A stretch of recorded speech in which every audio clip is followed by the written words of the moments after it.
చెరువుల్లోనో నదుల్లోనో సముద్రాల్లోనో వలేసి చేపలు పట్టాలి, తీసుకొచ్చి అమ్మాలి. వాటిని తీసుకొచ్చి కొనుక్కొచ్చి కూర కోసి వండాలి. ఈ తతంగం అంతా ఎందుకు? చేప మాంసం కూడా తయారు చేసే పద్ధతి ఉంటే పోలా? ఇదేంటి ఇదెలాగా అనుకుంటున్నారా?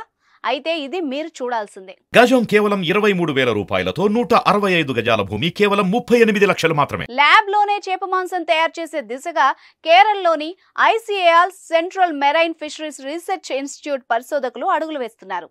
చేపల నుంచి వేరు చేసిన కణాలను అభివృద్ధి చేసి మాంసాన్ని ఉత్పత్తి చేస్తామని central marine fisheries research institute చెప్తోంది.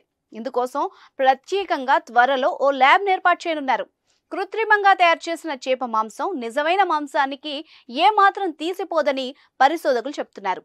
సాధారణంగా చేప మాంసం కావాలంటే చేపలు ఉండాల్సిందే. మరి అసలు చేపలే లేకుండా చేప మాంసం లభిస్తే ఎలా ఉంటుంది? ఏంటి కథలు చెప్తున్నాను అనుకుంటున్నారా? కానీ ఇది నిజమే. ఇకపై ఎంచక్కా ల్యాబ్లోనే చేప మాంసాన్ని తయారు చేసుకోవచ్చు. ఇప్పటికే పలు దేశాల్లో ఈ దిశగా ప్రయోగాలు జరుగుతున్నాయి.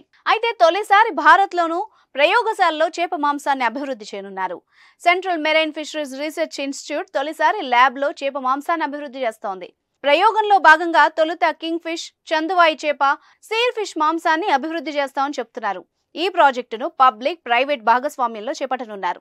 ఆర్టిఫిషియల్ చేప మాంసాన్ని తయారు చేయడానికి CMFRI కృత్రిమ మాంసం తయారీ సంస్థ నీట్ మీట్ బయోటెక్ తో చేతులు కలిపాయి. ఈ మేరకు ఈ రెండు సంస్థల మధ్య ఒప్పందం కుదిరింది. ఈ ఒప్పందంలో భాగంగా సముద్ర చేపల జాతుల ప్రారంభ సెల్ లైన్ అభివృద్ధిపై CMFRI పరిశోధన చేయనుంది. అనంతరం కణాలను వేరు చేసి పెంపకం చేపట్టనున్నారు. ఇందుకు గాను సెల్ కల్చర్ ల్యాబొరేటరీని ఇప్పటికే ఏర్పాటు చేసింది. ప్రయోగశాలలో చేపల్ని అభివృద్ధి చేయడం ద్వారా పర్యావరణ ఆహార భద్రతా ప్రయోజనాలు పొందొచ్చు. సీఫుడ్ కు పెరుగుతున్న గిరాకీకి అనుగుణంగా మాంసాన్ని సరఫరా చేయడమే లక్ష్యంగా ఈ ప్రయోగాలు చేస్తున్నారు. దీంతో సముద్ర జీవుల సమతౌల్యాన్ని సంరక్షించొచ్చని చెప్తున్నారు. ఇది ఏ విధంగా జనాల్లో ఆదరణ పొందనుందో చూద్దాం మరి.